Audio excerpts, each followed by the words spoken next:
साईश्वराय विद्महे सत्यदेवाय धीमहि तन्नः सर्वप्रचोदयात्। ॐ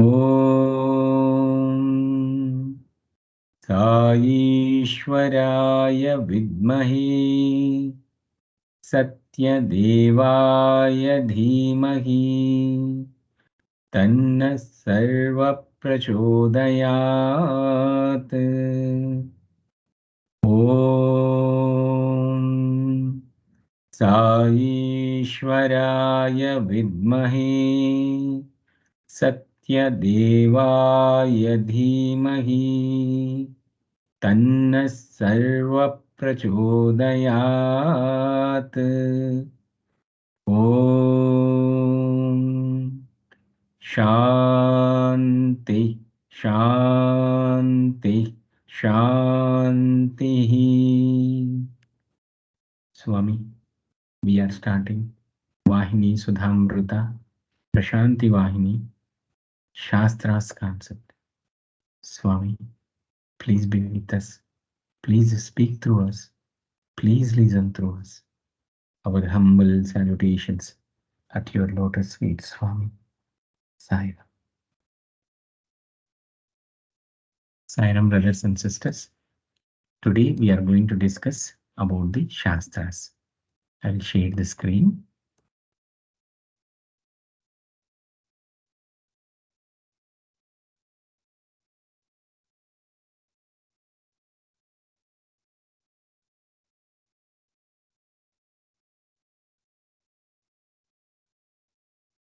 Yes. Sairam, brothers and sisters.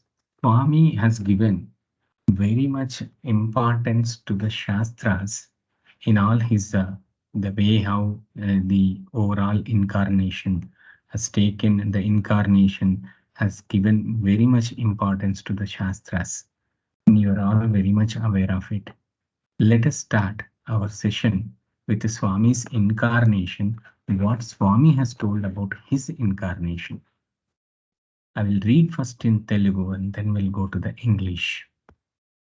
యుగధర్మ పద్ధతుల్ విగళితమయ్యుండ నయమార్గమున తిప్పి నడుపు కొరకు లోకములు ఇలలో కల్లోలమై చెడియుండ సన్మార్గవర్తన సలుపు కొరకు దుర్మార్గవర్తనులు కృంగి దీనతనుండ సాధు సంరక్షణ సలుపు కొరకు కాల సందిగ్ధ విగ్రహ సూక్తులయ్యుండ భాష్యార్థ గోప్యముల్ పలుకు కొరకు క్షమాభారము బాపి భూదేవి మనుపు కొరకు త్రేతను సొంగిన కోర్కెల తీర్చు కొరకు అవతరించెను అచ్యుతుడు అవనియందు వాసుదేవాఖ్య శ్రీ సాయి వసుధ సౌరి.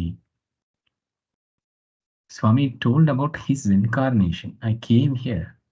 The age has lost its moral compass, so I came to turn it around and give it a new direction. Then world has fallen to chaos and evil, so I came to make it sin-free and set it up right. Those on the wrong path roam about freely, so I came to protect good people.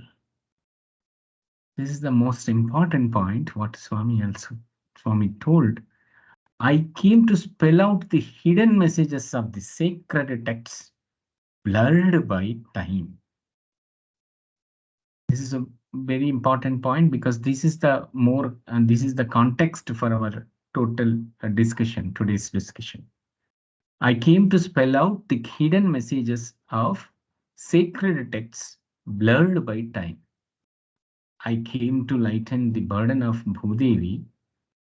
I came to fulfill promises made in the Treta era. Just as Vasudeva was called Krishna,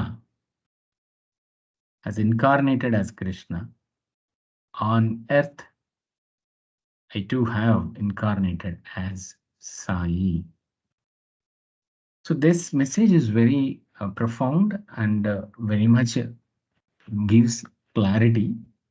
And it is also giving the clarity that why we have assembled here, why we are discussing about all the literature. So this particular statement will give the clarity for all these 15 Vahinis. I came to spell out the hidden message of sacred texts blurred by time. As time goes on, when he created this universe, when the Vedas came up as a Shruti, when he has created the Shabda Brahma, when he gave the complete no the Shabda Brahma, through Shabda Brahma, when he gave this Shruti as Vedas, all those Vedas keep going through hand by hand, going hand in hand, going through so many sages, so many scholars, so many pandits. But as time as goes on, there are some hidden texts, hidden messages are blurred by time. As the time passes on, few of the main concepts of the Vedas, the essence of Vedas, some of them are missed out.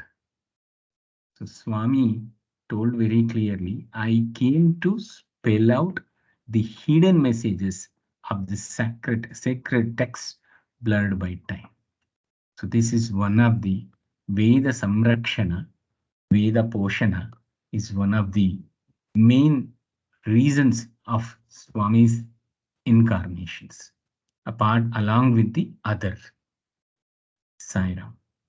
We will go ahead. Now we have the clarity why we are reading the Vahinis.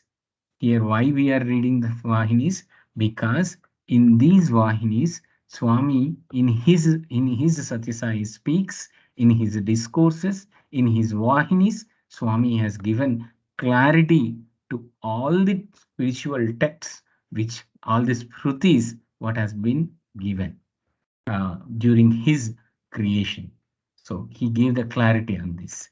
That is the reason the Vahinis has been written. There are discourses, and we are going to discuss about those Shastras along with the Satyasai literature. Sairam. Now let us go to the Shastras. So the sacred texts, what Swami has told, those are all Shastras. Why these sacred texts? Swami is very clearly telling that the goal of all the forms is the merger of the individual soul with Brahman. This is very clear. The person who has taken the human form, the main goal is to merge with Brahman. So the goal of all the forms is the merger of the individual soul with Brahman. An absorption in total bliss, be in Satchitananda. To be in Satchitananda continues to reach the Kaivalya and be in Satchitananda, we are taking this form, human form, and the goal is to merge with Brahman. If one has faith in oneself and faith in the Shastras, the goal is bound to be one. As the picture shows very clearly, it is the Shastras, the scriptures, which help you, support you to ensure that you understand well about the Brahman, and we need to have a complete faith, like how we have a complete faith on ourselves and our connectivity with the Swami. Same way, we need to have a faith on the scriptures. So the moment we have the complete faith on the scriptures and go through and reading those scriptures and continuing those, and continuing our sadhana with the Swami, then it will be easy to reach or to achieve that goal or to reach the destiny. The scriptures is main important point. Swami also told, some pretend to have faith in both oneself and Shastras, all the while doubting them in the heart of hearts, each one can discover for themselves the measure of their faith by the results. If the experience of merger is absent, it is due to the absence of these two kinds of faith. Very important point. If the experience of merger is absent, it is due to the absence of these two kinds of faith. They must be in one as the very breath of existence. Only then can one succeed in spiritual practice and attain union, aikya. So in Prashanta Vahini, Swami has very clearly mentioned this. In one, both in oneself and also on the scriptures, we should have a complete faith. The moment if I'm going through a Upanishad Vahini, or if I'm going through a Jnana Vahini, whatever the letters, whatever the each and every word, each and every letter given by Swami should have a complete faith. Like how we have a complete faith on Swami, same way it has to complete faith on each and every line. It's not only, is that only the Vahini? No, Swami has also told very clearly, it is on the Shrutis, even on the Shastras, whatever has been mentioned in Vedas, in basically whatever in Shastras, whatever has been mentioned has to have a complete faith. Why we need to have faith, that we will discuss later. Like how it is how it has been formed, that we will discuss. So we need to have a complete faith on ourselves, like how we have connected with Swami, and we should have a complete faith on the Shastras. Then only we can have succeed. If anyone is absent, it is very difficult to reach the destiny. Saira. The scriptures are designed. We will go through each and every lane of Swami, and it's also in the deck which we have mentioned here. And then we will get a kind of an understanding. And Swami has told very clearly in Sutra Vahini, the scriptures are designed to ensure the peace and prosperity of the world and the spiritual perfection of humanity. See, this statement, it is across the Sarva Dharma. We have to make sure that the scriptures are designed to ensure the peace and prosperity of the world and spiritual perfection of humanity. They have before them this great aim. They show the way to its realization. So one must place faith in such holy scriptures.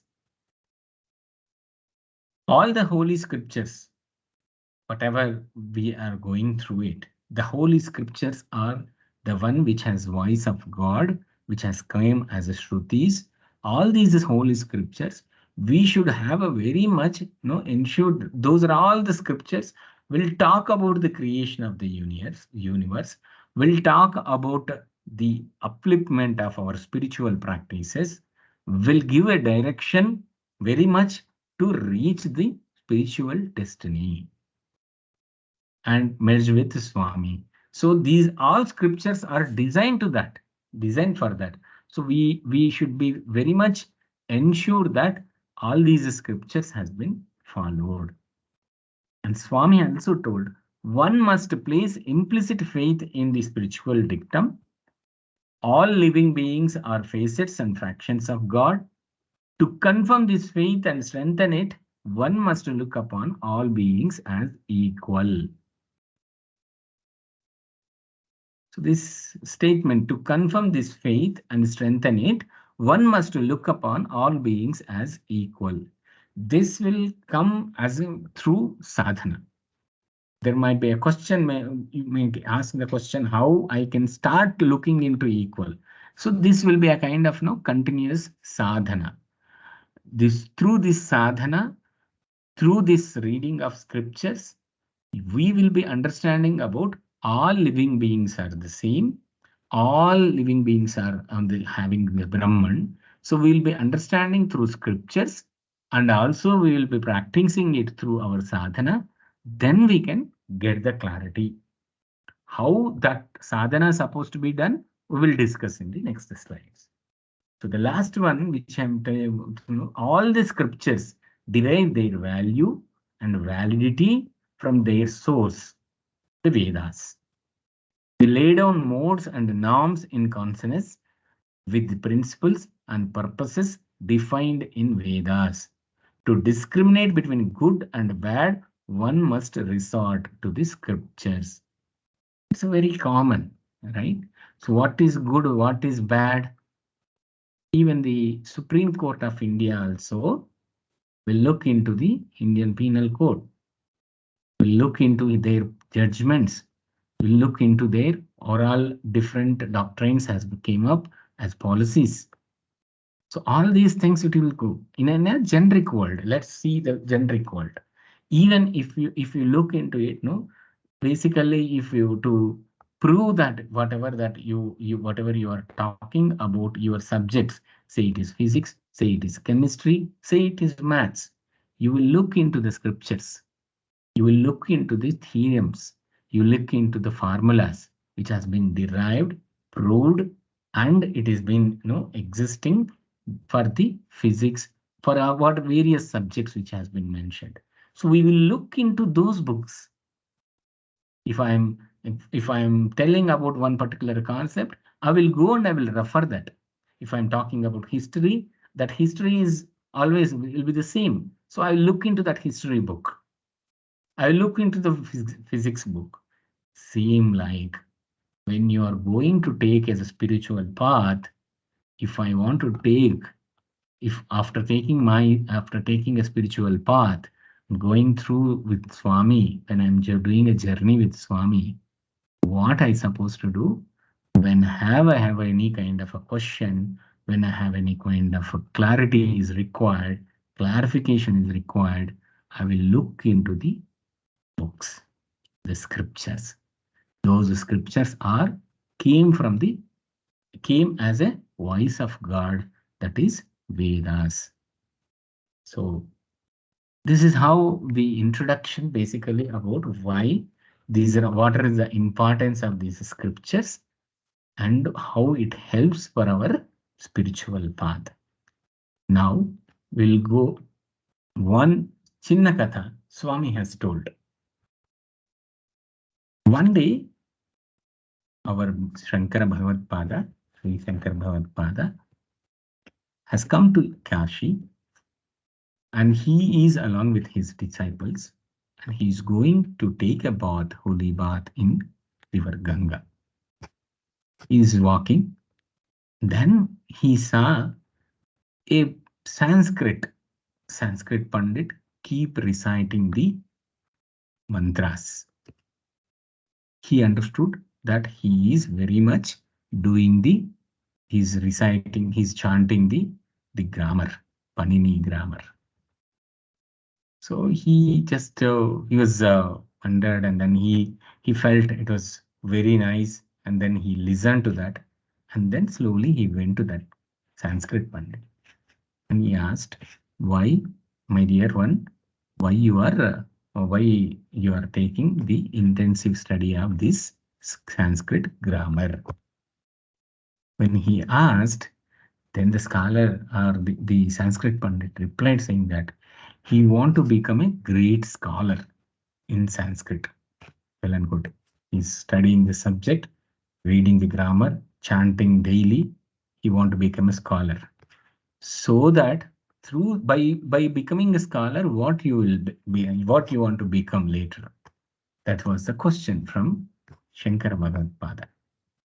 Then the Pandit has replied to him saying that, Swami, I want to join in one of the king's court.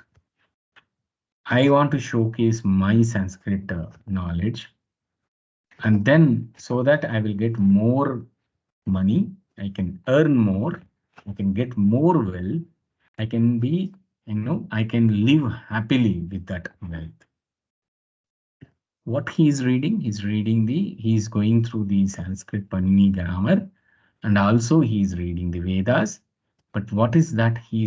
What is his aim? He want to get into a job of in a king's court, and then he become a good pandit in that, become a great scholar, and he need to get a complete wealth, and so that he can live the worldly life happily. Then Shankaracharya, Sri Swami has told, as long as you live, the wealth is going to be with you. What will happen when you die? Then Shankara asked, where is the happiness at the time of death? You learn many things in the Vedas, Sanskrit, grammar, and everything, and you want to live happily with the wealth. What happens at the time of your death? Where that wealth will go off? Where is the happiness at the time of death? Can you experience a happiness during at the time of, I can say at the time of death? So then you have to ask, then he again suggested saying that you need to ask the God, you have to ask for something which will give you happiness at the time of your death. Usually people in a worldly life, though we have achieved, we discussed in the previous sessions many times, even in the question hours also, though we lived very with a rich assets and with all so much of wealth, the time of Antyakale Harinama Smarana or Maranakale Harinama Smarana, so during that time, where we will get do we have the happiness? Are we having the contentment basically? Are we getting a contentment saying that I have completed and I can be there with Swami? Is that such kind of happiness? Happiness will come. So that particular happiness, to get that kind of happiness, Shankara Bhagavad has told very clearly, your grammar will not save him from prediction. You are take you to the goal of emergence of the God when the last moments will come. And then he said very clearly, you have to ask something which will give you happiness at the time of your death. So like such kind of education you should get, so that such kind of learning you should get, so that you can leave this body with happiness and with contentment, basically. That's what Shankara Bhagavad told. And then only Shankara Bhagavad later he wrote the verse saying that Bhaja Govindam, Bhaja Govindam, Govindam Bhaja Mudamati, Samprapte Sannidhi Kyale, Nahi Nahi Rakshati Dukkan Karani. Praise God, you fool. When death does knock, no, when death does knock at door, rules of grammar cannot save. So Satyahari speaks 21st May 1973. Swami has given this as an example to learn this. To learn is an education which will give you the happiness at the time of death, which make you to the full contented to in this life. Same thing, Swami told in a padyam. I'll read out the padyam, the last line in Telugu. చదువులన్నీ చదివి చావంగ నేటికి చావులేని చదువు చదవవలెను. Meaning, what kind of, what is the point of studying all? That what is the point of studying all, and why to kill yourself? Study the self where it does not die. You need to study which does not die. So Swami says in The Loving God, where Professor N. Kasturi sir writes in the first paragraph of The Shore of Pearls, Swami always said, a person is born to learn how not to be born again. It's a profound statement. See, Swami has very clearly told, a person is born to learn how not to be born again. Like how Swami always used to say, I am God, you are also God. So to learn that, a person is born and to learn how not to be born again. Nothing but understanding, meaning like to become a god. So this is the this basically the poem which Swami has told very clearly about what kind of study that we need to do. Now we'll go to the next one. So all these uh, 15 minutes we were discussing about the scriptures and importance of scriptures. So how these scriptures will help us, why it is so critical, how it helps to us basically. In 19th August 1984, Swami's discourse, Swami has profoundly talked about how a spiritual aspirant has to start his life, how he need to take it to the higher level, how he need to gradually take it to the higher level. Now think that an spiritual aspirant started at the age of 40. And he might be having his family, he has his kids, education, his work, his job, his assets management, all such kind of things will be there. So if I have taken at the age of 40 as my spiritual path, I'll take an example like the age 40, and then we'll start the stage one, how it will be starting. So Swami has told very clearly in the stage one, 50% it has to be given importance to the worldly activities. 50% study of the scriptures and meditation. Meaning, say I'm a Satya Sai devotee from 40 and then I've taken this particular approach. So I'll be taking care of my job responsibilities. I'll be taking care of my asset management. I'll also taking care of my family responsibilities. All will going on, roles and responsibilities taking care of it. Likewise, I'll be started studying of scriptures. Say Tapovanam, or it might be Satyam Shivam Sundaram, or it might be Viveka Chudamani, or it can be a no, like basically you are starting your study of scriptures. And slowly we are going ahead. Same time, also doing the meditation. This gives me some kind of balanced way of life going together. Say, for example, I am the Satya Sai devotee, which I am going to take care of the things. Say, I am doing my Suprabhatam. I'm doing 21 Mohankarams. I'm doing my Suprabhatam. I am doing my chanting, whatever the chanting which I have learned, and slowly starting the Jyoti meditation. And I'm also studying the scriptures according to my calendar and the daily calendar. Likewise, I'll be keep going on. Over a period of time, once you, now the question will come, how I can be known that I have completed my stage one, how I am moving into stage two.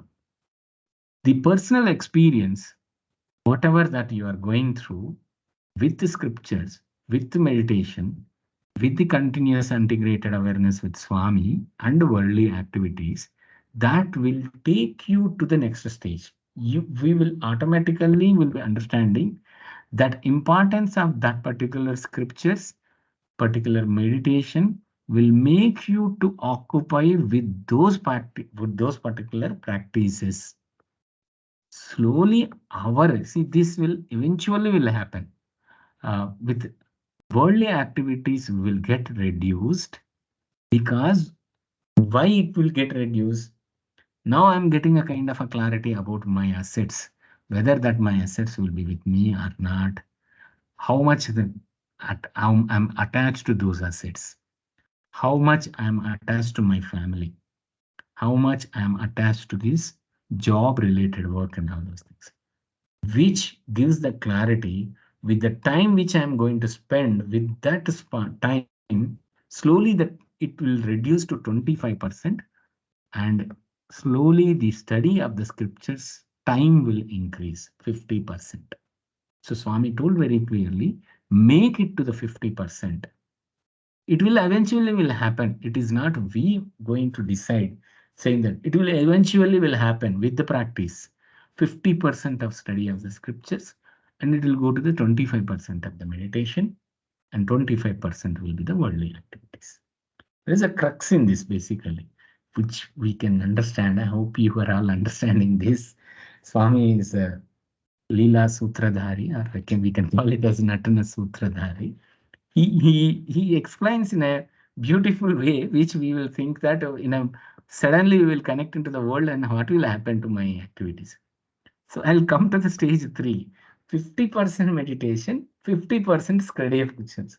So if I'm thinking that I have reached out to the stage 2 at 44 and I reached to the stage 3 at 48, think that it's an example basically. So I'm completely out of the worldly activities?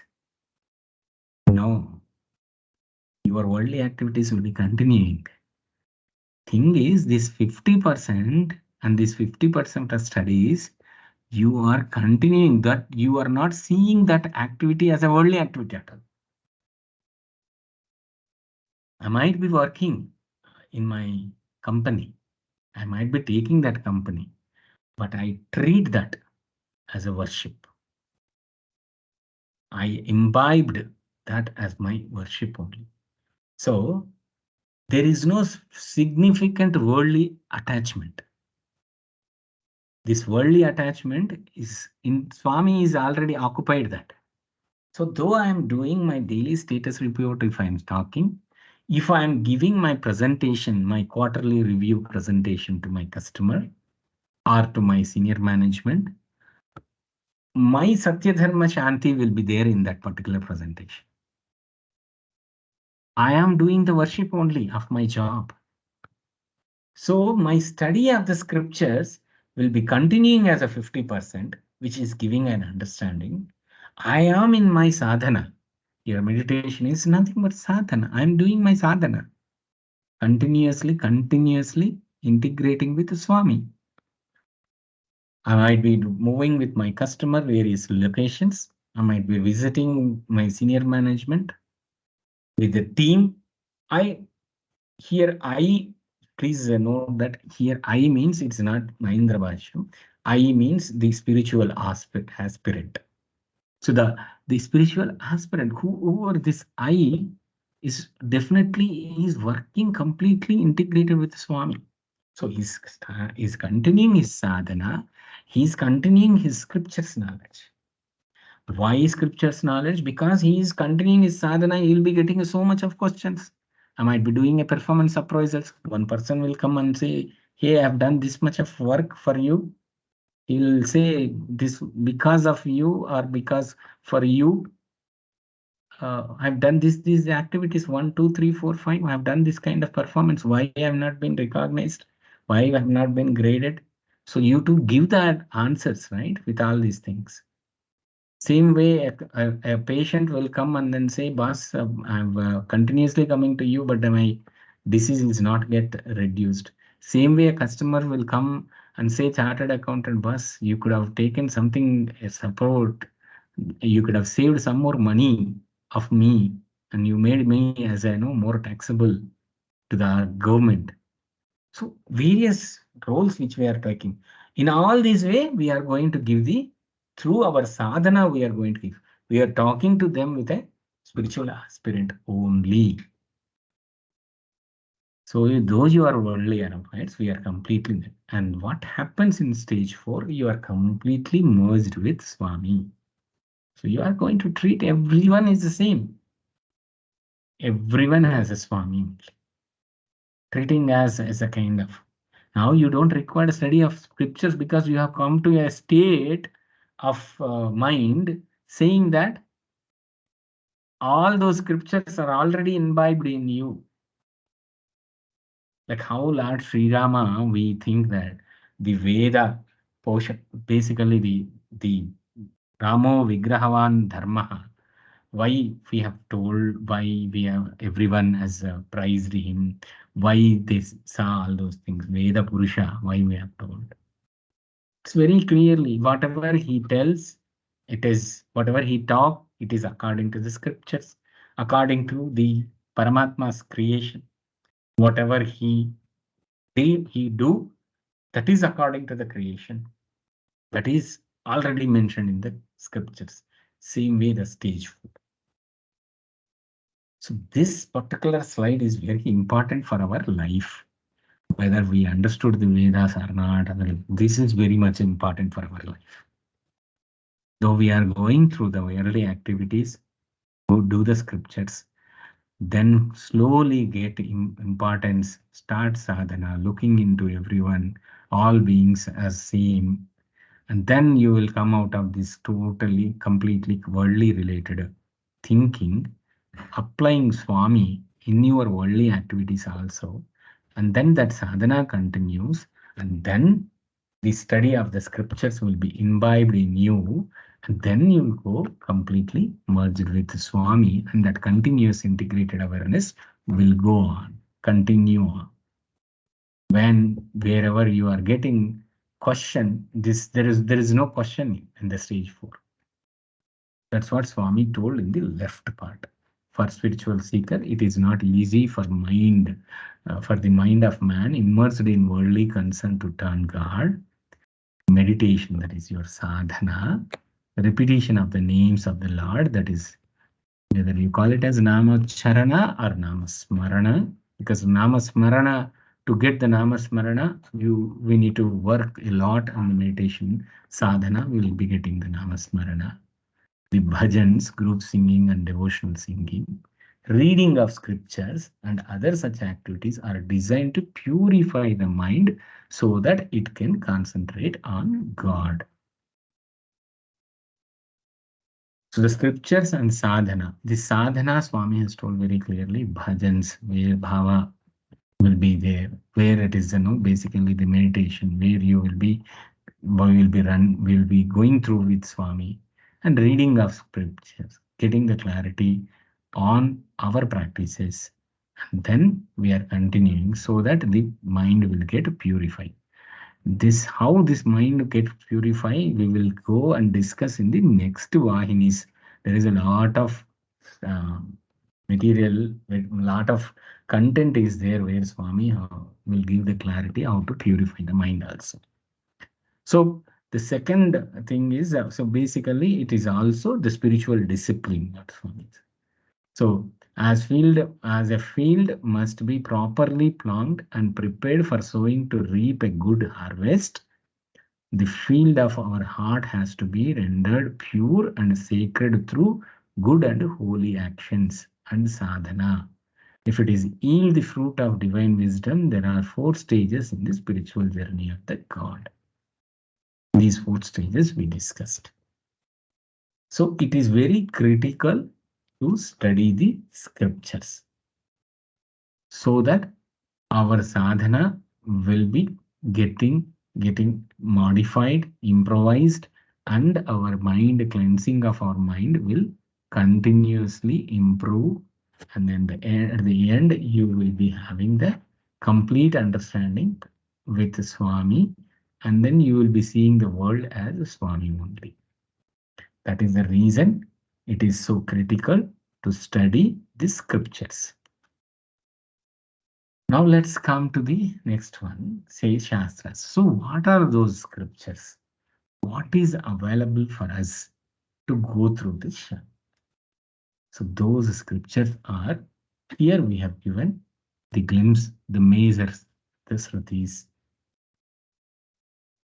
Before going to that, why it is, Swami has told very good, clearly on 5th October 1989, Shastra Yonitvat.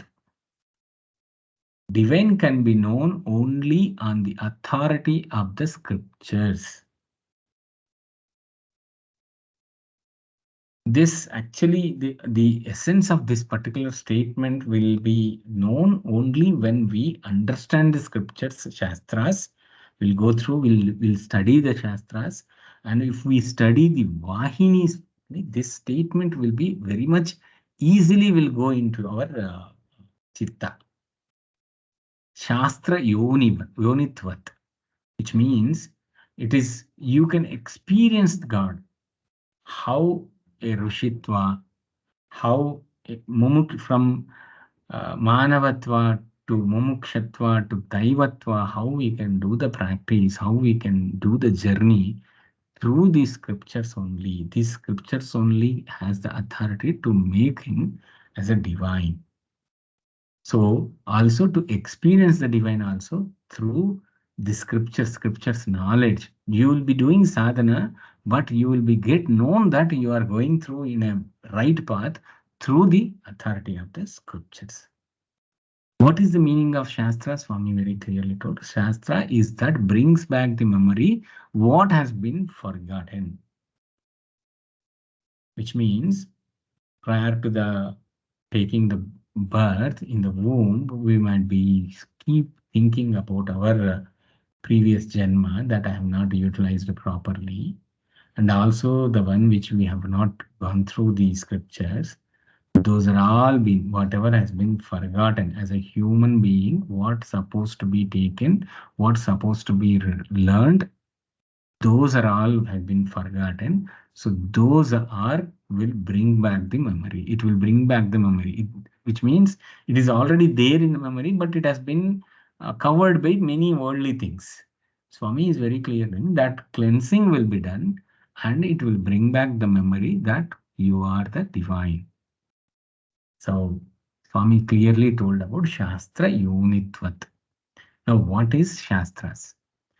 As per Sanatana Dharma, in the Sanatana Dharma, Swami, it's very clearly, Swami told in the Prashnottara Vahini also, very clearly. We will go into the Prashnottara Vahini where we will be understanding the clarity about this. Shrutis, that is, which has come from Shabda Brahma. Shruti, that which was heard, are the core, which is voice of the God. Shrutis has 4 Vedas. We are all aware of that. Rig Veda, Samaveda, Yajurveda, Atharvana Veda. So these 4 Vedas are the Shrutis. In these Shrutis, we have Samhita, Brahmana, Aranyaka, and Upanishads. So all these are the Shrutis. Directly came from as a voice of God from Shabda Brahma. Many sages has taken thousands of years of tapas, reached to one kind of a state, that higher state, they are able to hear the voice of the God, which has been documented by Bhagavan Veda Vyasa. So Maharshi Veda Vyasa has documented it. So it came up to every mankind basically now. It is available. But it has actually heard by the sages who has done thousands of years of tapasya. And then after hearing them, they also shared to their disciples, this is what has been mentioned, and each and every statement and with each and every story they have mentioned it, and it has been went through ages together. In what particular point Veda Vyasa has been documented and called it as 4 Vedas: Rig Veda, Samaveda, Yajurveda, Atharvaveda. And it has some Vedangas. It has Vedangas are also there. We will discuss in this. So likewise, the voice of God has been treated as a Shruti because it has been listened. It has been listened. So that is the reason it is Shruti. And when it comes to Smriti, so we also have a Smriti, which has a timelines basically. In every timeline, it has been mentioned that was been remembered. See, the heart is which has been remembered and made it as a simpler and simplified with the name of stories, with the name of nature. So these are all came up with the simplified versions basically, and also clarifications has been given in subsequent Shastras. So those books are the one which has been given by the sages. The voice of God has been heard. It has been taken as a Vedas and Vedangas. And for that, we have started giving the complete, what I can say, the pramanas basically. We can, and then given in the name of stories and all those things. So, which has been called as Smritis. In this, you have Dharma Shastras, Puranas, Itihas, Darshana. I mean, here Darshana means Shastras, basically. Darshana Shastras, Upavedas, Vedangas, and Agamas are also come under this, where it has been given the clarity from the sages. So you can call it as Dharma Shastras, Manusmriti, Parashara Smriti, Yagnavalka Smriti, Narada Smriti. So these are all having a basically the titles, and each one has their own. That name itself will tell about who is the sage and who is the person who gave that particular book, and then what it will be having a timeline within that. Basically, those timelines has been followed in the worldly activities. To follow in the worldly activities, the Shastras, these particular Dharma Shastras has been came up, and Puranas. We'll go ahead in this. We have a Srimad Bhagavatam, we have a Shiva Mahapurana, we have Vishnu Purana, we have Brahma Purana, we have Matsya Purana. Puranas, which gives the moral, more like a kind of a story based, and then giving the complete elaboration about this, about Swami in that particular form. Either it can be Shiva, it can be in the form of Vishnu, or in the form of Krishna. We are giving the complete leelas, complete stories, which will give you more devotion, more connect, more bhakti on Swami. And then the itihasas. How the itihasas are also, we know that Ramayana and Mahabharata has been called as itihasas. Then Darshana Shastras. We will discuss in the next slides, basically. So all these Shastras are the fundamental, basically, these are all the texts. We'll also discuss whether I need to go through each and every Shastra, then only I can attain the merge, I can attain Swami, or I can merge with Swami. This is also we'll discuss. But eventually, what we have an existing Shastras are these are Smritis, Smritis and Srutis. Srutis are voice of God. Smritis are the improvised version, came from uh, call it as sages. Here, the improvised in the sense derived versions, basically, which can be remembered. Now we'll go to the Vedas. Veti idi Veda. Swami very clearly told Vedas are apaurishyas. It is a treasure house of wisdom. They are the recordings of visions and divine experiences. Teach one's duties from birth to death. The Veda is endless and blissful. Creation of entire universe is defined. Establish goal and purpose of human life. Promoting well-being of society, world, and universe. Those is very clearly, this is voice of God. It has been heard. Who attained the higher state of meditation, higher state of sadhana, who is able to completely able to grab the sound, Shabda Brahma, and reach to Shabda Brahma. Through him, they are able to take this particular treasure of wisdom. So that higher state who has been, attained by so many Maharshis, they have been called as Brahmarshis also.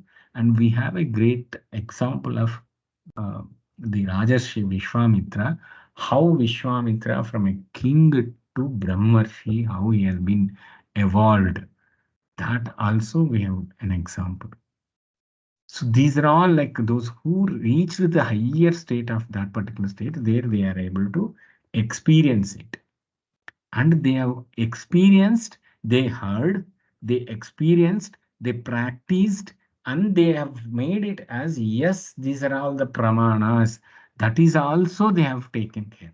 So all these Vedas basically are endless, blissful, entire universe has been defined. As we know that Vishwamitra is able to create a new Trishanku Swarga also. Basically, when there's a situation has come. Of course, that is not the topic, but the people, those who are experienced, practiced, and then will attain to that kind of state, they all do it. So this Vedas not only heard, not only listening from Shraddha Brahma, they are also studied by those sages and experienced. What are those Vedas? What are all that Shrutis? Those are all four Vedas which will talk about hymns of the Lord. Rig Veda, which will talk about hymns of the Lord. We have given a very high level information here to get a kind of understanding about Shastras, why it is required, and how much it is like another part of a Prashanti Vahini. So let's see on a higher level only. Very so Rig Veda, hymns of the Lord, basically chanting about the Lord. Yajurveda, yagas and yagnas, homas, all how to perform, what kind of, why yagnas, why.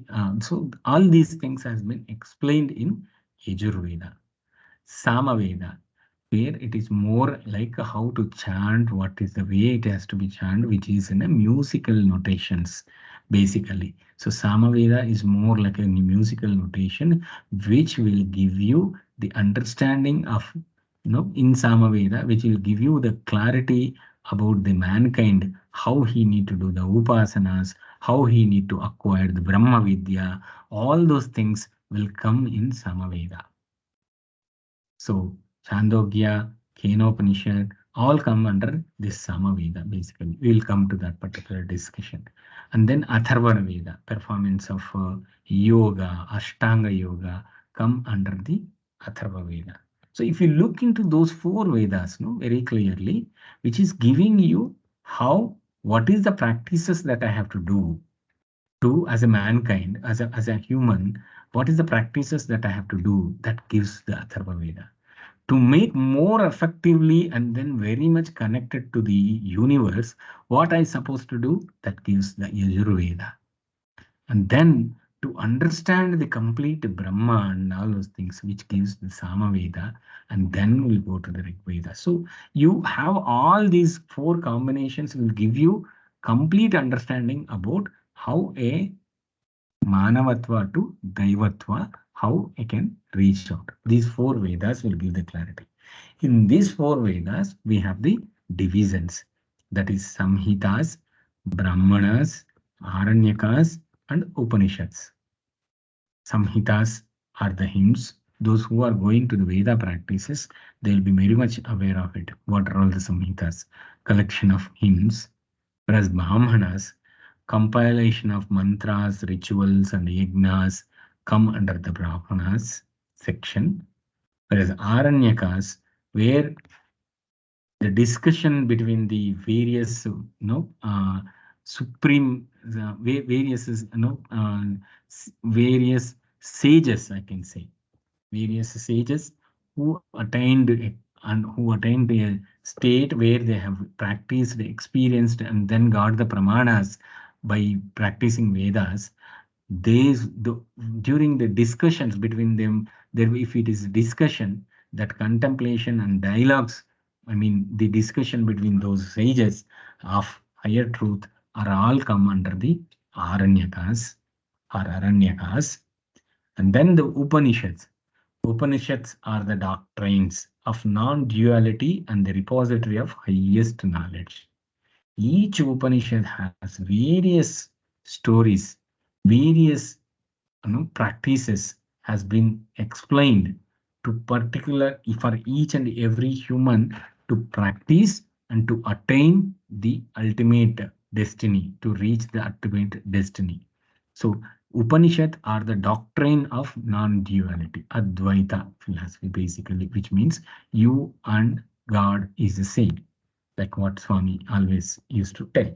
So Upanishads are this one. So these are all the Shastras basically. Four Vedas and divisions and Vedangas. So we can see Siksha, Vyakarana, Chandas, Niruktam, Jyotisha. Basically, if you take one kind of an example, say for example, I have taken a language subject. Say, basically, if I taken a Hindi or what is, you will have a Varnamala. You know how to, you will have a grammar, how to, after the Varnamala, you will start, giving the words for each and every entity of this world. You started giving the naming convention of each and every entity of this world. And then you will start talking, how to read a sentence or how to talk in a proper manner, which talks about time, which based on the time, past, present, future tenses, and also based on the elements, the basically like a male, female, and the humans and other animals, birds. So when you take a language, you have these all sections to ensure that to speak properly, to speak pleasantly, softly, and deal with this world. All those has been taken, and that particular uh, the literature point of view, it is a basically linguistic in a language. It has given all such kind of limitations, boundaries, and all those things has been provided. Likewise, in Vedangas, Siksha. Function of Siksha is to fix the rules and phonetics of Vedic words. Vyakarana, it's a grammar, basically, Vedic word. Like how we discussed, one scholar is keep learning about the grammar, that is Panini grammar. So one of the sage Panini has given the grammar to the Vyakarana, which has been called as Vyakarana in Sanskrit. And then Chandas. Uh, Basically, it gives the rules and regulations, gives clarity, provides boundaries in what way it has to be taught, what way it has to be chanted, what way it has to be practiced. All that definitions will be done. It has been defined. That has been called Chandas. So, and Niruktam, rare and uncommon words used in Vedas.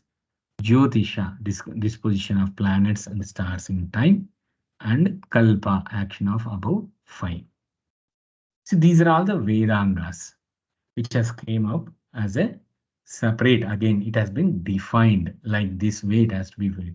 Now I got the complete the raw material, the Shabda Brahma. From there, I have got all the raw, means like all the Vijnana, and I have been kept in a form saying that in a grammarly manner, in a section, in a Vyakarana, in a grammarly, and with the boundaries, and with by using a rare, uncommon, very uncommon words, rare, and also you have a completed to fix the rules and phonetics. So the rules also mentioned. So which means it has been given in a defined manner, very descriptive, very profound, arranged in a way to chant or to manana. For Sravana, Manana, Nididhyasana, it has been given, those Vedas. That is the reason Vedangas came under the Smriti rather than in Sruti. Okay. So now the Shastras. Okay. This is a very important concept about the Shastras, Darshana Shastras. Okay. You have told that universe is like this. You told that basically about the Purusha Sukta. In so Purusha Suktam, you explained so much about Swami. And in Rudram, you explained so much about Swami. Many things you have been told in very profound manner, how to reach as a from manavatva to daivatva. You have given so many examples, so many like upasanas. You have given so many. So what is that? How and what way I have to accept this? How I can accept this? This is correct. Whatever has been told in Veda, you might be reached to the higher state. You might have heard from Shabda. Yes, I accept. But what is the proof? Where is the proof? Why I need to follow the Vedanta. For that, there are Darshana Shastras. Why Darshana Shastras means these Darshana Shastras, 6 Shat Shastras, what we call it as. These Shat Shastras has done numerous way in, I can say, in many number of times. Each and every statement given in the Upanishad has been practiced, proved, rechecked, again rechecked, clarified. Everything has been taken care. After all proven, then they have made it as yes, it is correct what it has been told. That reference, that you call it as pramana. Those pramanas given by these shastras, Darshana Shastras. Nyaya Shastra, you call it as no Nyaya Shastra. Again, there are 4 parts. You call it as direct, you call it as inference, you have a upamana, you have a shabda. So, in what way Nyaya Shastra? It is again examining the nature of all these greatest possible degree. To the greatest possible degree, it has been checked. Test quality assurance we do, no? Basically, every product will have one tick when you are buying a small, it can be a small watch, or it can be a bigger fridge in your home, or it can be a washing machine, a bigger system. You will have one check, qualified, quality checked. All those things will be there. Before that product is coming out, they will cross check and everything, right? And it has been taken care that it is, no, it is displayed, it is working according to its system. Same way, the quality check has been done through these Darshana Shastras. And again, a direct proof saying that I'm switching on the system and then my TV has been able to do display with all the colors combinations in a perfect manner. If it is 4K, it is 4K. If it is normal, whatever the way my TV is working fine. If I'm changing the channels, whatever the rules and regulations has been given in that TV, like changing of settings, changing of color combination, brightness, everything is working fine. It has been taken care. Direct pratyaksha pramana, basically. Anumana, which is interfere. Basically, the inferences. You'll be giving the inferences. Like this, it will work. Like this, by taking this kind of statement, it will work. Upamana, you are comparing it with exactly apple to apple, orange to orange. You are doing a complete comparison, and then the sound, which is where they are already heard about it, and it is also taken care of it. So in all these 4 senses, it has been proved. In all these 4 types of kinds of proofs has been taken into consideration, and they found, they have declared, and it came that as a Upanishad. It has been proved that yes, this is, you can be practicing. Can we take one example which sage has done all these things? Any idea? One sage has done all these exercises. He worked completely. He took 3 births. 4th birth, even same sage. He has taken 4 lives. In the 4th life, he has declared that is, which means he himself has taken as one particular, as a, like how in Sandeha Nivarana and Prashna Thruvani, Swami took Guru's role and also Shishya's role. Likewise, he has his own questions and he got the answer. His question, answer, and then prove, and then Pramana. Sage Bharadwaja. Swami blessed him by taking his gotra. Sage Bharadwaja has taken, and he went through all these 4 Darshana Shastras, and he got that bliss, and he became the, of course, Lord Sri Rama also visited him. In the Lord Sri Rama avatar also, Swami visited Bharadwaja Ashrama, and he gave the blessings to him, saying that he will take his Gotra in his incarnation. So when Swami has come as a Satya Sai Avatara, he took the Bharadwaja. So all these are all Dharma Shastras for that only. Yoga, Sankhya, Vaisheshika, Purva Mimamsa, Uttara Mimamsa. Uttara Mimamsa is Vedanta. Vedanta has given by Vyasa. So inquire into Brahman. That is also given clarity.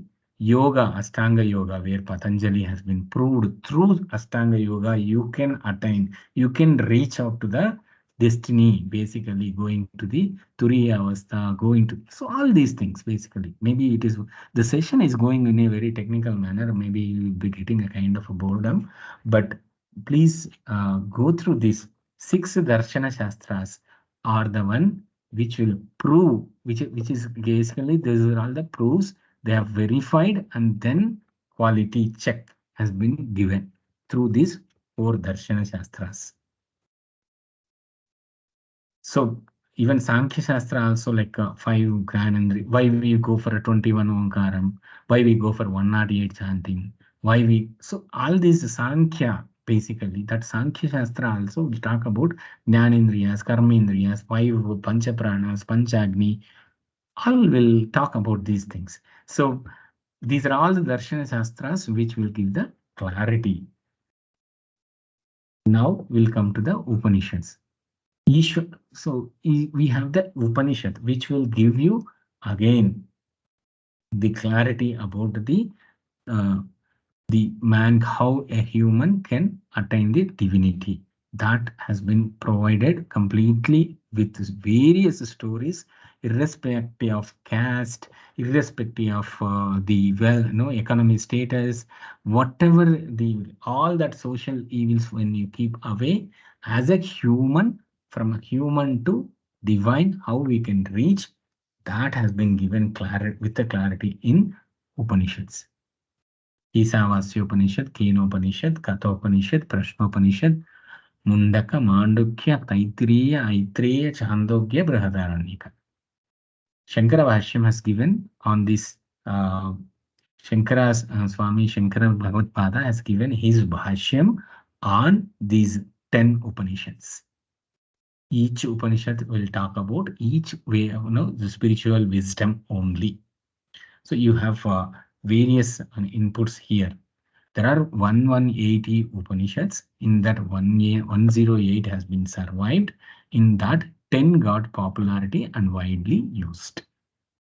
So Ishavasya Upanishad, Kenopanishad, Kathopanishad, all these 10 Upanishads will come in the Upanishad Vahini. When we are going through the group 3, during that time we can read out all these Upanishads. So concerned with the sections of spiritual wisdom, Kenopanishad will give the self-awakening, that is Brahman. Kathopanishad will talk about the spiritual disciplines, how it has been taken. And then Prashnopanishad will talk about the creation, questions related, like how our Prashnottara Vahini, likewise Prashnopanishad.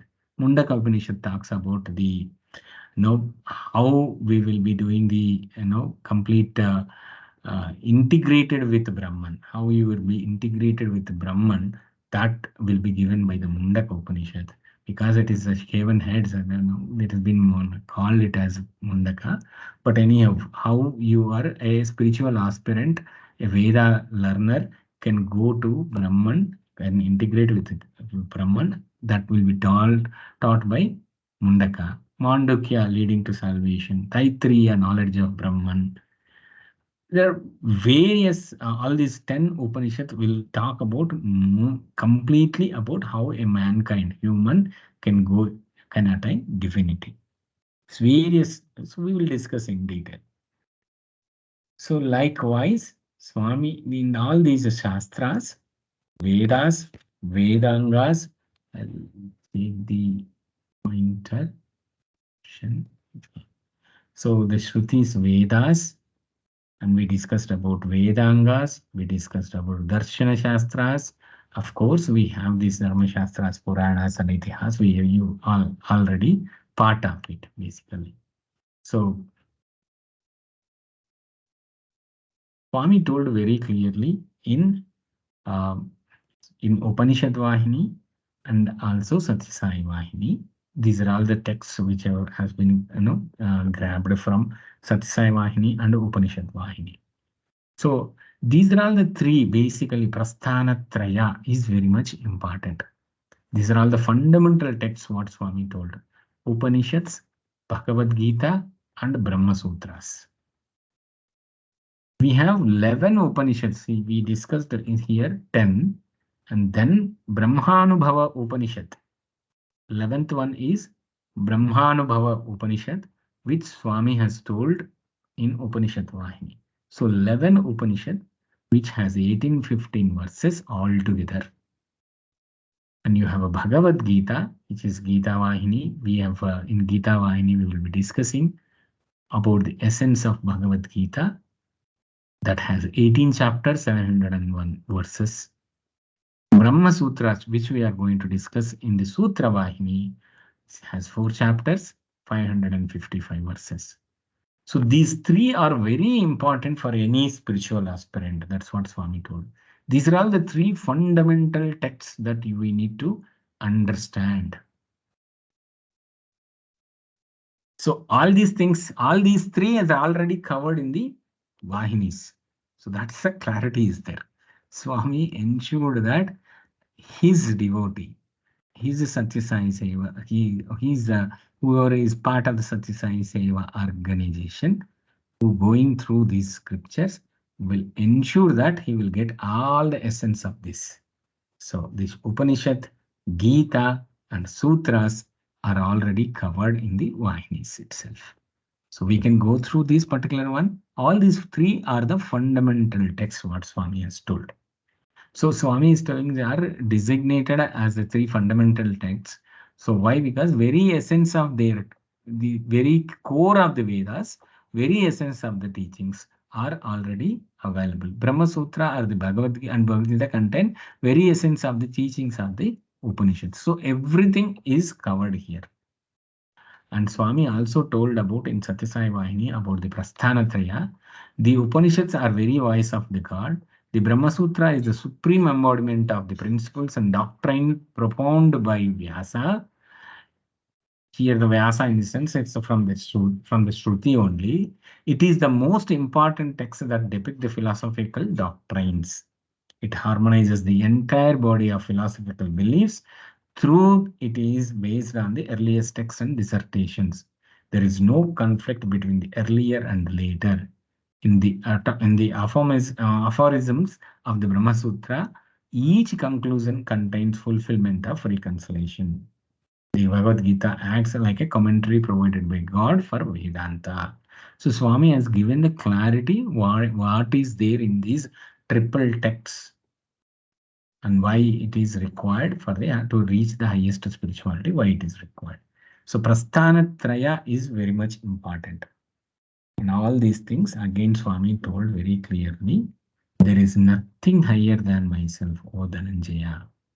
Everything rests in me as beads strung in thread.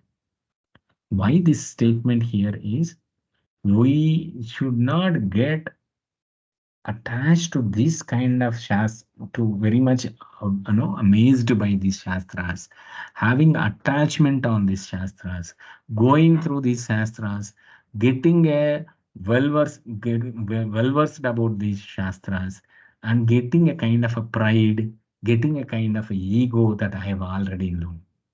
I need not to get any ego saying that I'm singing a great bhajan. I will sing bhajans in a very great manner. I need not to get any ego saying that I have complete understanding about Vedas. I became, Ritvigna, or you can become, very much. You need not to, get such kind of ego. The only thing is whether I have connected with Swami properly. Am I speaking softly and then reaching to everyone, reachable to everyone? That is also very much important. So Swami told very clearly, there is nothing higher than myself, O Dhananjaya. Everything rests in me as beads strung in thread. So please be with the Swami.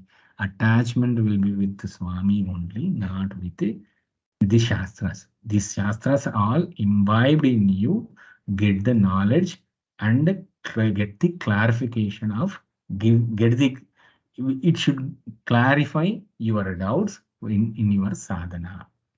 So complete scriptures are like this. So we discussed other itihasa are there, Ramakrishna, Ramakatha Rasavahini. We have a Ramayana, we have Mahabharata, we have Bhagavatam, we have Shiva Purana, Manusmriti, Parashara Smriti. All these are all uh, very much is there. What it will talk about? It will talk about very clearly, though with these are all will give you the directions, give you the stories by following the Vedas, what Rama has attained, by following the Dharma, what you have reached, Pandavas reached, following Dharma and connecting with Swami in Mahabharata. How a devotee supposed to be there, a Bhagavata can become Bhagavanta, that has been given in the Bhagavata Vahini. I mean, in Srimad Bhagavatam. Shiva Purana, Manusmriti will give you the rules and regulations how a person has to live in this world, in how to attain these particular things. All very clearly, the penal code, everything has been given basically about this. And Parasara Smriti, during the Parasara Smriti, this Parasara Smriti has given another code of conduct basically. These are all the code of conducts basically, Smritis are. So devotion is very fountainhead of the peace. So if everyone plants in their heart and nourishes it with care and constant attention, a harvest of goodness and harmony can be reaped. The path of devotion is the best under present condition. So that is the way. That's why the Bhagavata is saturated with devotion. Without devotion, the Lord cannot be understood. Divine power, Shakti, however high and mighty, must assume the human form itself. It intends and protects and fosters the world. That form alone will be suitable for all to listen to, learn from, honor, and serve.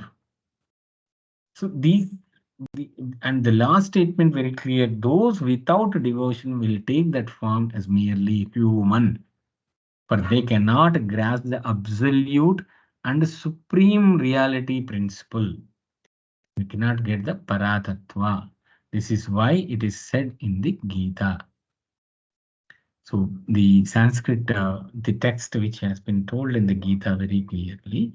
So before I'm reading this is a very clear statement Swami has given. Without devotion, the Lord cannot be understood.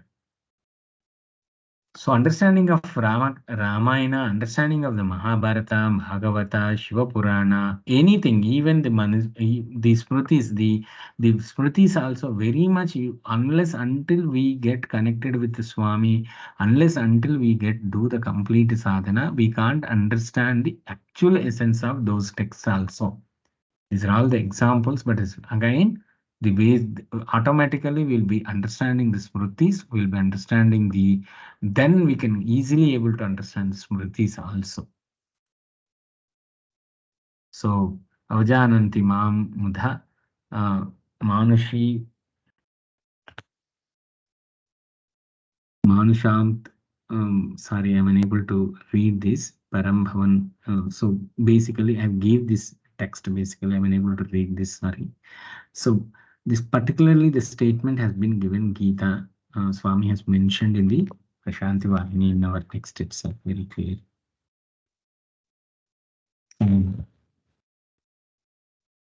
So this is how the spiritual texts will help and each and every person to reach from Manavatva to Daivatva. Till now we discussed what is Shastra. First of all, Swami's incarnation. And then what Swami told about his incarnation, why he want to, what he want to address in the spiritual texts that we discussed. Then we discussed what is Shastras, what Swami has been told, what is the reach, what is the goal of the Shastras. And then we discussed about the importance of these, what kind of education that we need to take, or can say through these Shastras, what is our supposed to be our goal, or what should be achieved. And then we discussed why it is so critical. And then we also discussed about how to take these scriptures and then go through, take the spiritual path to attain Swami. And then we discussed what are all the Shastras and different types of Shastras. We went through it. Now we are going to a kind of state, basically mirroring what kind of practice that we need to do. Swami is very clearly told about mere reading without practice is impure.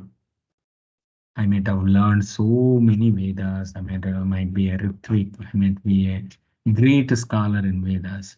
But if I'm not practicing it, if I'm not understanding properly, not getting that merging with, and I'm not able to see the Brahman in every part of the, able to see, that is that is impure what Swami is telling.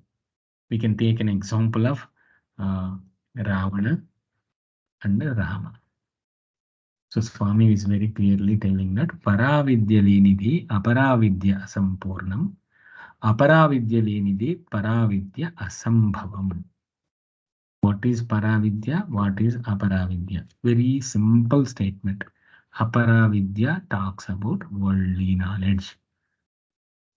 Basically, Aparavidya is Laukika.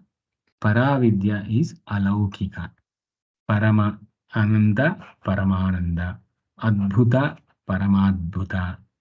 So like this, we do that upamana, which means whatever is ananda you are experiencing through your knowledge, your scriptures, and also from the world.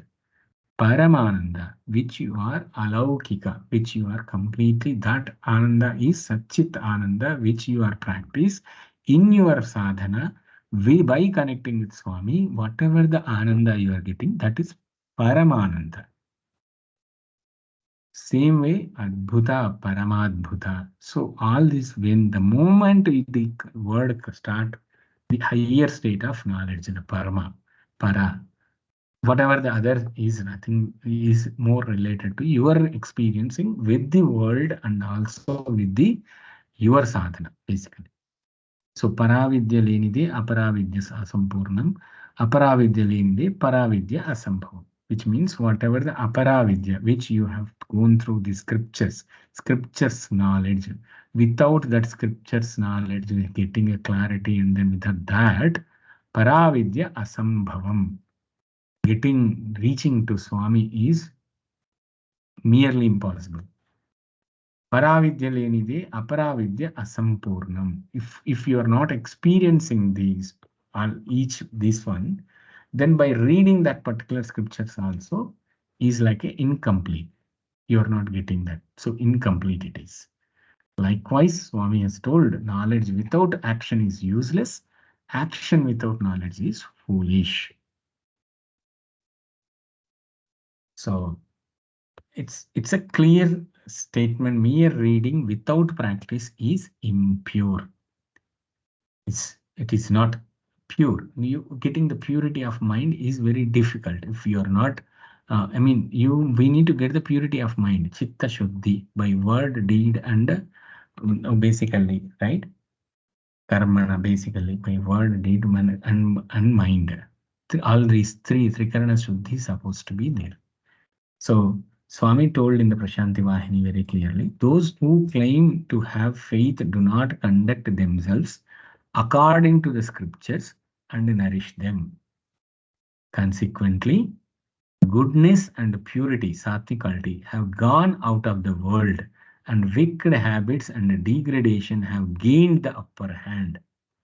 If this atmosphere is to be transformed, and if the world is to enjoy the security and peace, every pious, God-fearing person must cultivate faith in themselves and in the scriptures and practice in their own life the disciplines enjoyed in the scriptures. Even Sri Rama, Lord Sri Rama, see, these are all things Swami told in the Vahini. Swami also showed in every avatar. Just think the Ravana, who is the grandson of Pulastya Brahma, called as Ravana Brahma, went through all the, Shodasakala, and he went through all the activities, what all the Shastras, he went through it, but he could not able to practice it. Whereas when Lord Rama, when Swami has taken his incarnation as Lord Sri Rama, he gave the blessings to Vashishta. By taking his blessings, Vasishta has told about Vashishta Gita. To whom? To the Lord himself. Right? He has given the Vasishta Gita, Vasishta Ramayana. People will call various names, but Vasishta Gita is more popular. So which talks about 3,000 above slokas, which talks about each and every sloka talks about the purifying the mind only. Talks about the Satya Dharma only. So Swami listened at the age of 12 to 14 years of age through Vasishta, and then he showed how it has to be practiced in his whole life. In Ramavatara. And then it has been termed as Ramo Vigrahavan Dharma. It is not just like that. It has came up as an incarnation has taken, and a guru in the name of Guru Vasishta has came up. He gave the Vasishta Gita. That is also again inspired by Swami only. But he gave to his bhakta to give the notations, what gives the complete Vasishta Gita and how to live. Once he gave that Vasishta Gita, and then he will go to the along with Guru Vishwamitra, he will go to the yajna, and then he will become all that story. You are all aware of it. And again, he will meet the devotees during his Vanavasa. He will make his devotees also very much connected with him, and he got a bhag, and then a Bhagavatottamas will come. Then he will complete his incarnation. And it's totally in one word, Vagrahavan Dharma. So it is practiced. It has been shown very clearly. So reading of scriptures is not that. Studying of the scriptures, practicing the scriptures is very much important. Now we'll go. Swami has given a beautiful story, like one of the just know in Chinnakatha. In this Chinnakatha, Swami told very clearly. One Pandit was there. He's mastered all the scriptures, and he's also giving the pravachanas. And he go to yagnas, he will make the vratas as famous. So he's a scholar. So he is living in one particular home, and then for him, a milkmaid basically bringing milk every day morning. But always she comes late, not in time. Always she come late. And this is disturbing him to do his rituals, whether it can be a vrata, it can be a puja, whatever that rituals that he is following. So one day he asked the lady, why you always come late and all those things? Always you are disturbing my rituals. Why you come late? Then she will tell that, Swami, when I'm coming to, so I need to cross the small river, and always the boatman the boatman only will help me to cross the river. And sometimes boatman will be in the other side, and then he'll be late. Or sometimes boatman will ask me to wait until the other people will come. So all these things making me to delay to bring the milk. Then this man will tell, why don't you say Namo Nara, Om Namo Narayanaya, and cross the river, the small river, and cross the river. Definitely you can cross the river. There is no problem at all. Like that, a kind of a satirical way, or also you can call it as kind of he has told simply. And then what he has a great faith on that person because of his scholarship on the Vedas. So then, on the scriptures basically. So then she took as a kind of a mantra. While going back to home, she told Om Namo Narayana. The river has given the way. She went on. And while coming back, return also, she's very, very devotionally, completely connected with Swami, saying that Om Namo Narayana, and it is giving the way every day. She is going on and she is getting on time. This man, after getting on milk on time every day, he got surprised and he asked, "How come you are getting now on time every day? You are in the same time you are able to get. How what happened?" Then she told the truth. See, I am chanting Om Namo Narayanaya. It is giving the way, and I am coming. He got surprised and he is unable to believe. Though he learned scriptures, practiced and everything, though he only has given the mantra, and he went and then he tried the same thing. Since he don't have a complete faith, he's not able to cross the river. He didn't get a way. So Swami is very clearly saying that it is the faith of you and enormous love and faith supposed to be there with Swami. Then you can cross the Bhavasagara and you can reach to Swami. So nothing can be learned well except by continuous practice with faith and love. So Swami also told about to nourish the scripture, speak the truth, Satyam Vada. To nourish the world, speak pleasantly, Priyam Vada. These two maxims are kept in view and practice. No greater discipline is needed. See, these are all the points which are part of your practices. It is only an atmosphere of peace that such sacred maxims can be put into action. This Swami very clearly. When peace is acquired, then all is equanimity. Equanimity is very nature of the peace.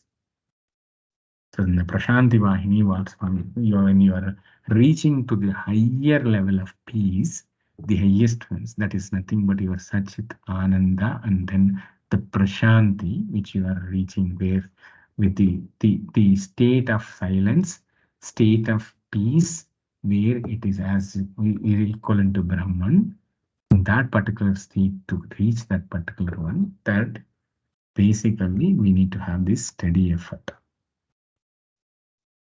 Swami has given this small Chinna Katha on 25th April 1998. So these are all the scriptures which is there. So now I'll come to the Sai literature. This is very profound. We discussed various times about the Sai literature basically. Much, whatever has been told Swami very clearly. Swami told very clearly saying that I have come to spell out the hidden texts basically, right? And then, so basically he came to give self-adored and blessed. When Bhagavan himself, when Swami has told very clearly about the hidden text blurred by time, when the Shastras which has been given through Shabda Brahma and where the sages has been written, and Swami told, I am going to tell about hidden messages of that, whatever that it has been hidden, which has blurred by time. So to came to correct that. For that, he has he has told 2000, more than 2000 discourses. He has given 15 Vahinis. All these things are the very essence of our own individual human birth, from birth to as a human into divine, to become that. All those has been covered, has been given with clarity. In Gita Vahini, in Upanishad Vahini, you call it as Prashanti Vahini, you call it as Prashnottara Vahini. Everywhere the complete truth has been told by Bhagavan himself. So the Paramatma himself has written these books. That is the reason Satyasaya literature is the treasure of wisdom. It is equivalent to Swami. Sitting and reading Satyasaya literature is like sitting with Swami at his lotus feet. And whatever the doubts you are getting, clarifications you are directly talking to Swami. Swami will directly talk to you to clear the doubts also. So all this Satyasaya literature, as a beginner, we will be knowing about Tapovanam and Satyam Shivam Sundaram and Summer Sowers and also all this literature will give the enormous understanding, complete connect with the Swami. That is the reason this is very much required.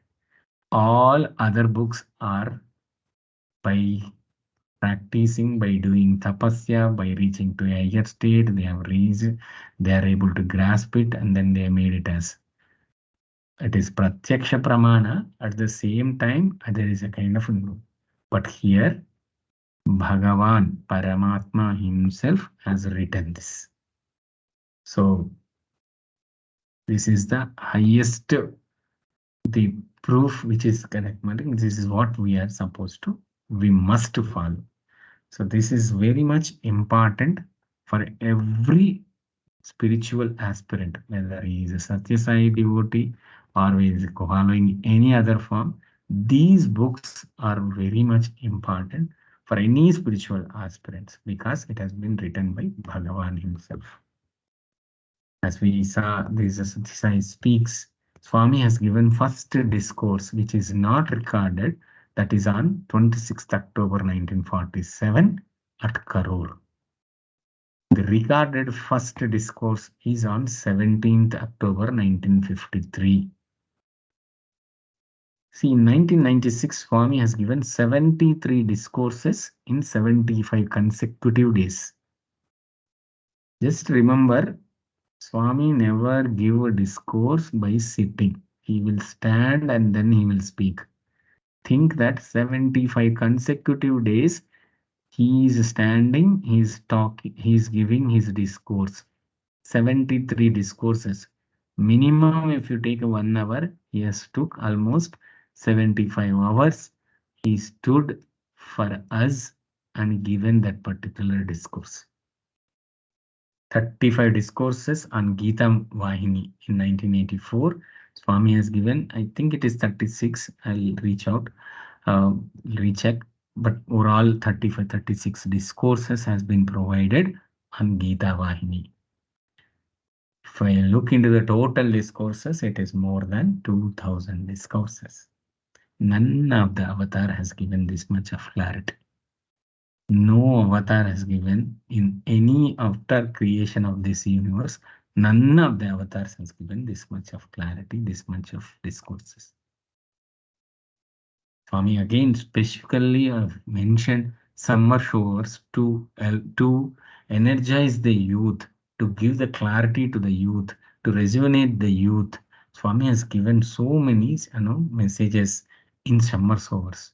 These are all who give the clarity. 1972 on Bharatiya Samskriti, 73 on Adishankara and Bhajagovintam, 74 various topics has been covered.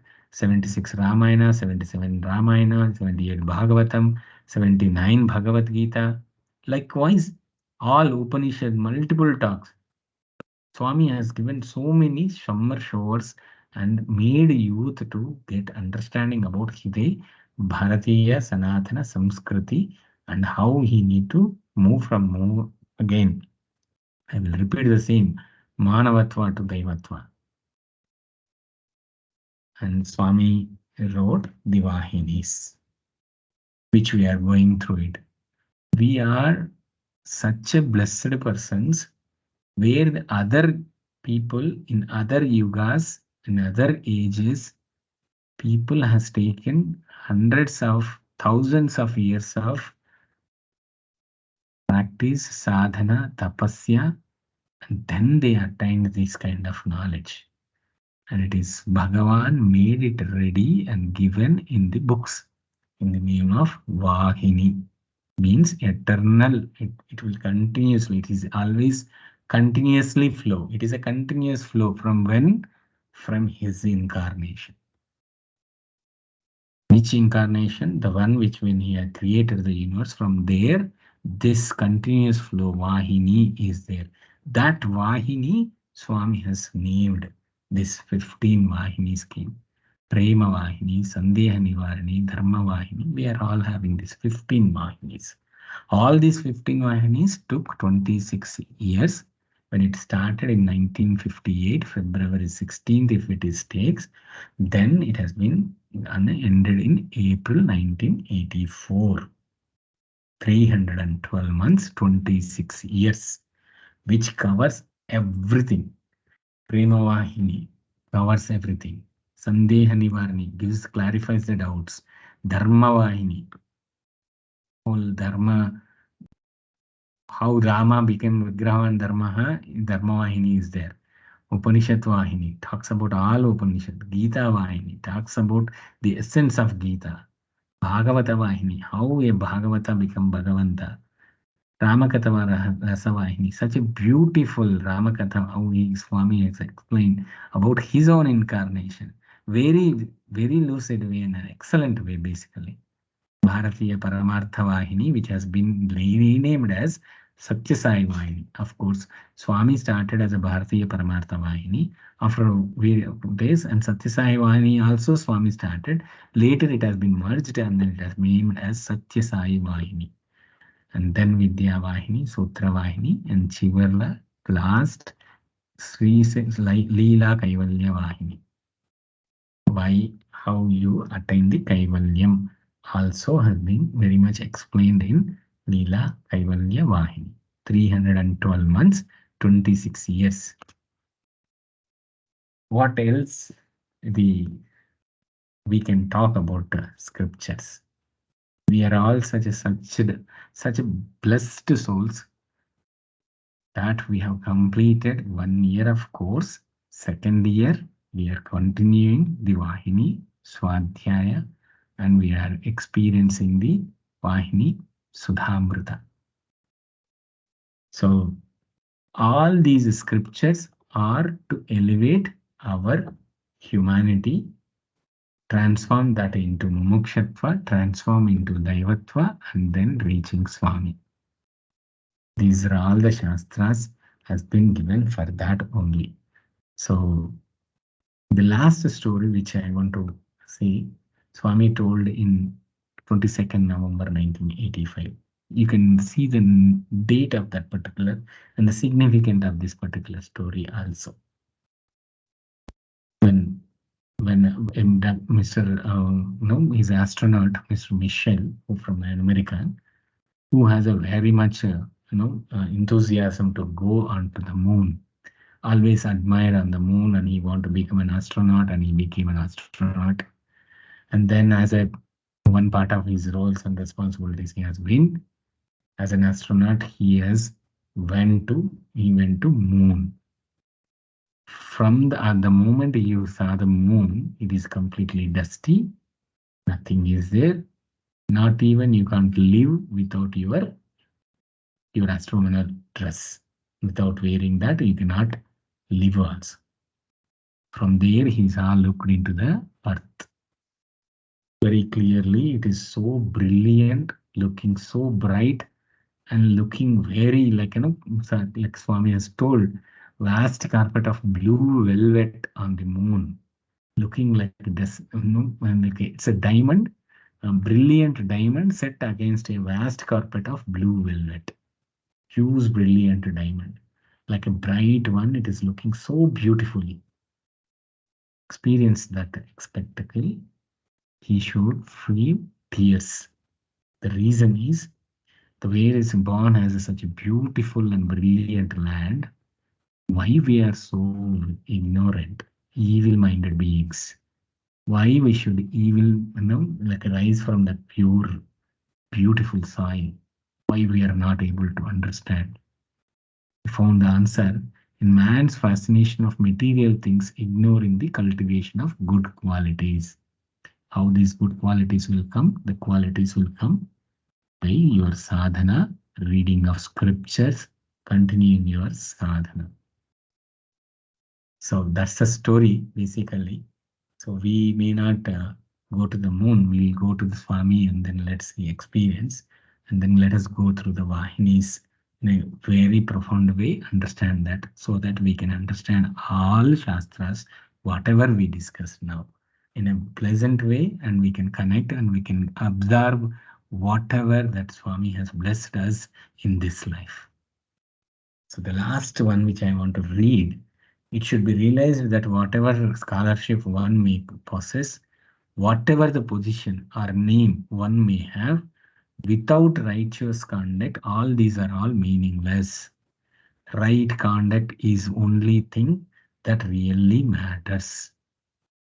True education can be summed up in one word: love, all-encompassing love. And a life without love is worse than death.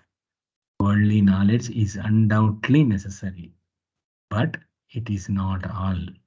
You must also know the basic truth about life and the human destiny. True education consists in the cultivation of the heart. What you learn should become a part of your whole being.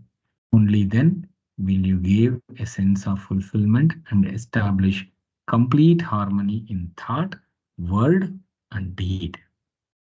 The country needs today persons who lead such integral lives. 22nd November 1985, same volume. Swami has given the discourse before the birthday of Swami in 1984. Sai Ram, I hope we have gone through three essence of the Shastras, why we need Shastras, how we need to read Shastras, through that what we will get, and what are all the different Shastras available, and what is the significance of Vahinis. Also we discussed Sri Satya Sai literature also we discussed. Thank you, Swami. Thank you, everyone. Jai Sai Ram. Sai Ram, open for discussions.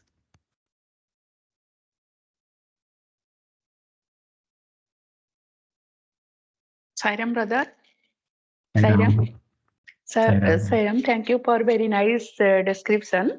I want to see the slide of summer showers, please.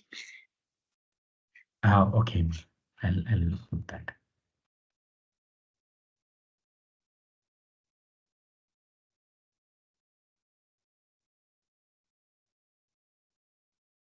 Yeah, you can take a picture if you want. Yeah. Yes. Any questions? No, bhai. I just want to see the summer showers year. Just 1 minute. 1972 initiate. Okay. Ramayana in both the year 1976 and 77. Yeah, you can go through this basically. It is available. I'll share that the page also.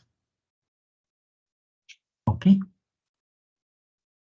Yes. Okay. Thank you. Brothers. Yeah.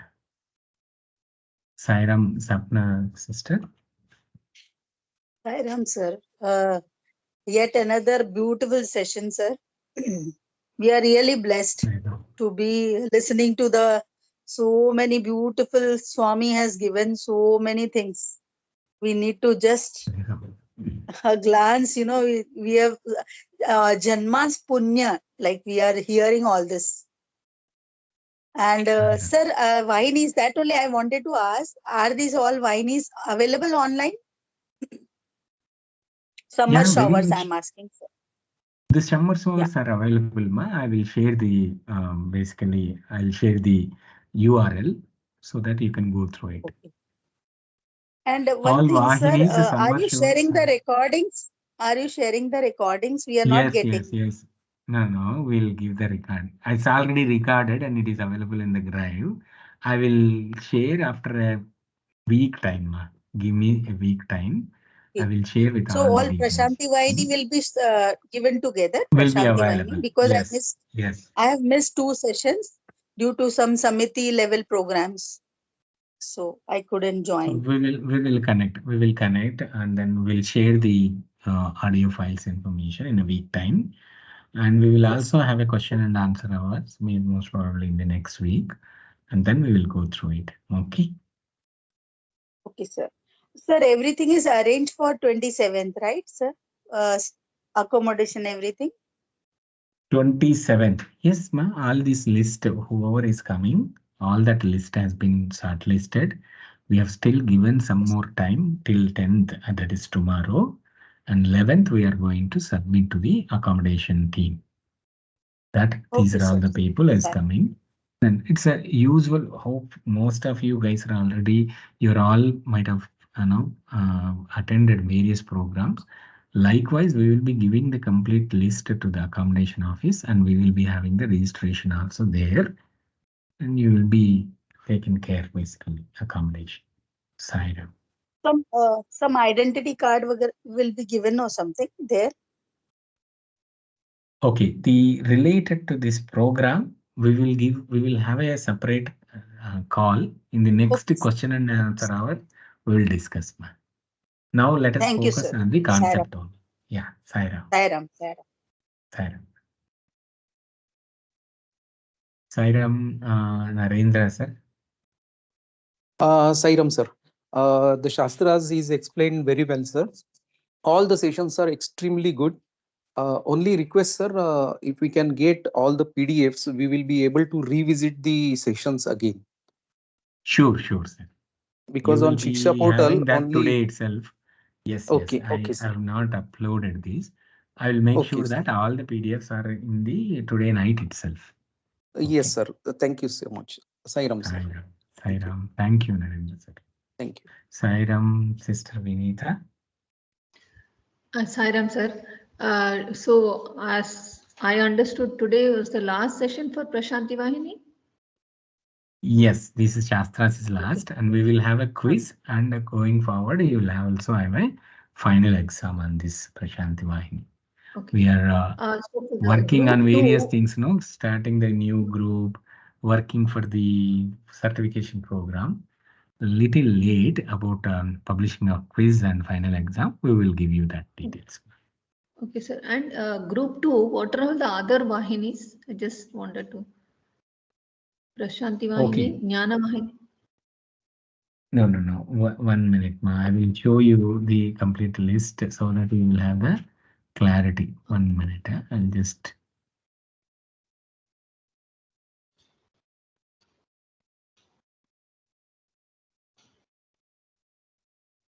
So that I don't want to give any, wrong spellings.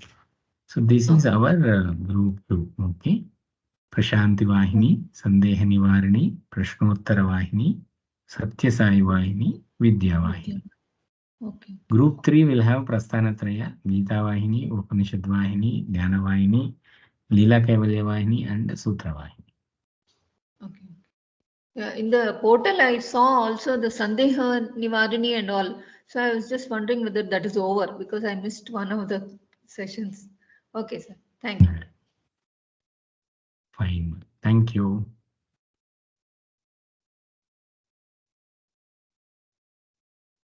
Sairam, Sister Sai Priya Mahajan. Sairam brother, thank you for the wonderful session. So many things in the session today, very detailed. And thank you for putting everything on the slides because later it helps a lot when we are revising.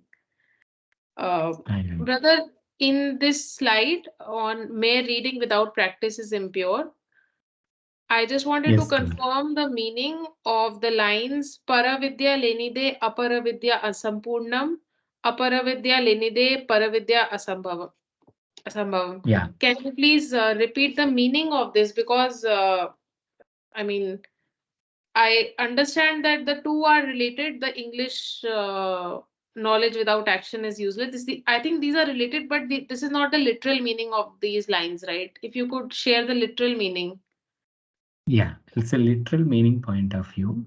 So let's see the Paravidya, which we discussed, right? The Vidya, which Yes. we completely with Swami. Yes, Aparavidya, which talks self-knowledge. about Swami in the scriptures. So Sure. if I'm not connecting with Swami, just Okay. mere reading of or studying of Aparavidya, that is the scriptures, is incomplete. Got it. Asampurnam, asampurnam. Sampurnam is completeness, asampurnam is incomplete. Sure. Now, the next one, though you have a scriptures knowledge, without having the scriptures knowledge, it is merely impossible to get the Paravidya, connecting to Swami also. Okay, okay. Lenide means what?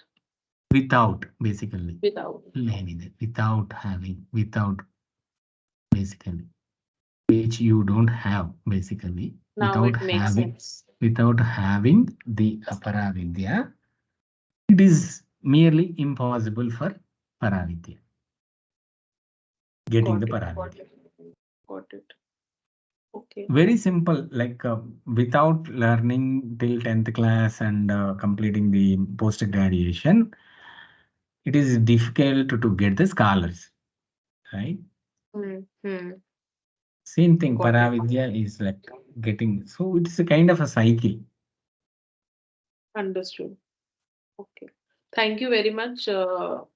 Actually, I have other questions also, but I think in the next session I will ask, because there is a question answer session, right? Next week. Definitely. Yes, next Yeah, week. I will ask then. I have other questions from the book also. Excellent. And okay, thank you, brother. Thank you very much. Sai Ram. Sai Ram, thank you. Sai Ram, brother Gati Krishna. Krishna sir. Sai Ram, brother. Thank you very much for this wonderful session. Actually, my query is that what if the next Bahini will be taking off after this Prasanti Bahini? It will be Sunday Nivarni. Sandeha Nivarini. Yes. Okay, we will brother. be Thank you. giving the clarity after the during that time, and we'll give the clarity, like what are all the sessions that we are going to take, what are all the concepts also. We'll give you that details. Okay, brother. Thank you very much. Hi Ram. Thank you.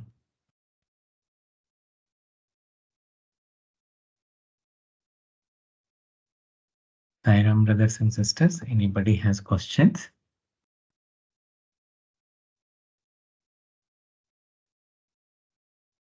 In my Sikhya portal, only one PDF and Prasanti Bahini PDF is coming, but not other PDFs. I just informed ma'am that already, like you will have all the PDFs by night. Tomorrow you can go through that. Okay. Thank you. Thank you. Sai Ram, thank you. I'm just happy to inform you all, like we have started the English batch 2024. We have got a very good response. Thanks to you all for giving the guidance to your samitis, and all. You are all giving the guidance also. Likewise, you also please be as a role model for your seniors, because you became a senior now. And you are also going to be a part of the Vahini Sudhamrita program. Going forward, couple of people are going to take up that roles, like a kind of a coordinator's roles, or a speakers, or resource persons.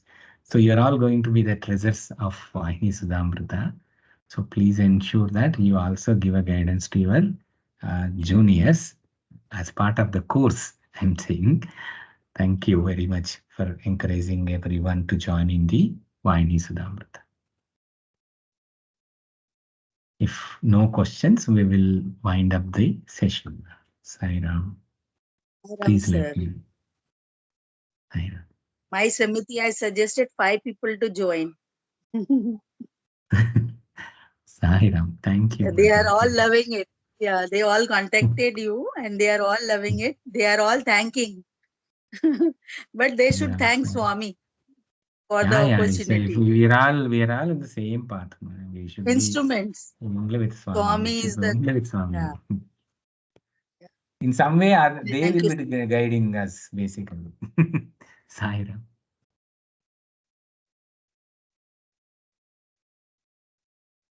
Thank you, everyone, for joining Vahini Sudhamrita session.